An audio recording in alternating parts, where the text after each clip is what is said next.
So this is the beautiful Card Trick Quilt Block. I really do love this one. It was worth the time. And let me tell you, this is a process like I have never seen, okay? It's no HSTs, no half square triangles, but I really enjoyed learning how to do this. I'm gonna show you how to do it. So first let's talk about what you need. You need 4 colors, all right? I chose 4 different colors here. And a link to this fabric collection will be in the description of this video, okay? These are Benartex fabrics that I absolutely love. So I took my 4 colors and white for my background. Using jelly roll strips is what I use because you're cutting 2.5-inch squares.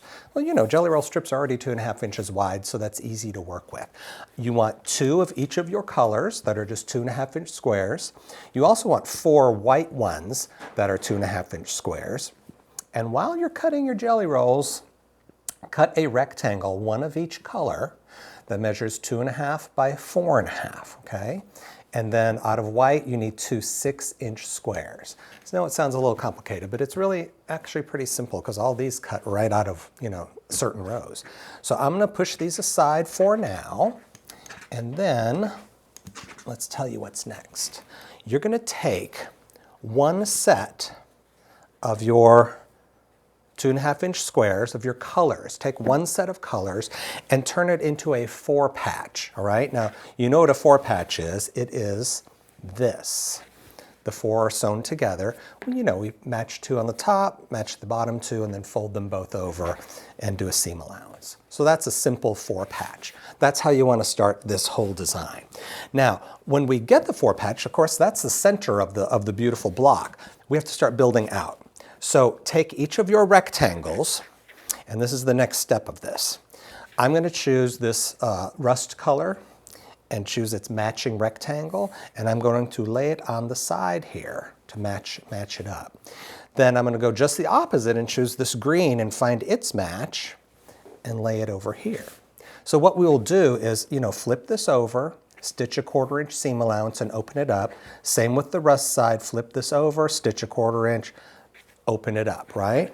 Now when we do that, it looks like this. Very simple, right? Very easy to follow. That's what I like. Now we still have 2 strips to deal with here. We can't very well sew this on there and sew this on here because they're different widths, so that just doesn't work. So what we're going to do instead, this is where these little white squares come into play. Here is, let's say, here's my light blue. I'm going to take a white square and place it on either side of the blue, okay? And likewise, fold it over, stitch, fold this over, stitch, and then I have a piece of fabric that is wide enough. I've done this with the green on top. Now you can see that this is the same size. So then I just fold this over, stitch, open it up, and do the same thing there. Because that's all there is to the main part of this card trick block. And here's what the main part looks like. There's another whole big step to this though. This finishes out at 8 inches square. I think it's a beautiful start, but it's not finished because look at our finished one. We have a background and a border because this is nice, but we really need that extra to make it really, really special. So let me set this aside for a minute, and I want you to take out, you still have 1 set of each of your little colored squares, and you have 2 of your big 6-inch white squares, right?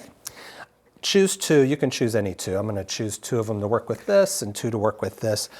I want you to put them in the corner, face down, that'd be right sides together, like this one here. And then you're going to draw a diagonal line across here and across here. And we're gonna stitch on that line. Now I have already done that for you. Right here. Here's what that looks like, all right? But you can see my line, if you can zoom in there. Now look, I have stitched these down, and I've made this version too. Let's get rid of him. Because this version, I have gone the next step. I have trimmed the extra off of this corner, keeping a 1/4-inch seam allowance, right? Now I can fold these open, right? Beautiful. That is the next step of this, but what I'm going to do is when you have folded these open, let me get my cutter, we are going to slice this in half along the diagonal to make 2 pieces out of it, all right? So that's what we want to do. You're going to do that to make all 4 of these corners, right? Here's 2 of my corners. Here's the other 2, which I have done already, and they're just ready for you to see. So now we need to attach them. So let's bring the pretty center back. Now this is up to you. You can place, what we're going to do is put these along each edge, all right? We're going to fold this over, stitch across here and open it up. It's up to you where you want the colors to appear. I'm going to choose them to be opposite of the rectangle. So here's my light blue rectangle. I'm going to put my blue point over there. I'm going to, likewise, the light green point needs to go down here. So just do 2 of these at a time. Fold them over, stitch your 1/4 inch, open it up.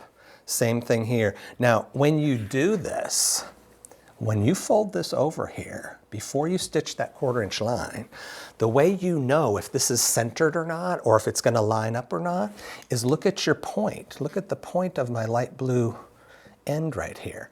If it's on the center seam, you are in good shape. So yes, I could stitch that right there and then open it.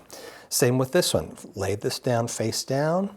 Make sure your point is on the center seam. If it's not, move it over, stitch that. And then finally take your last 2, do this with that. You get the picture, don't you?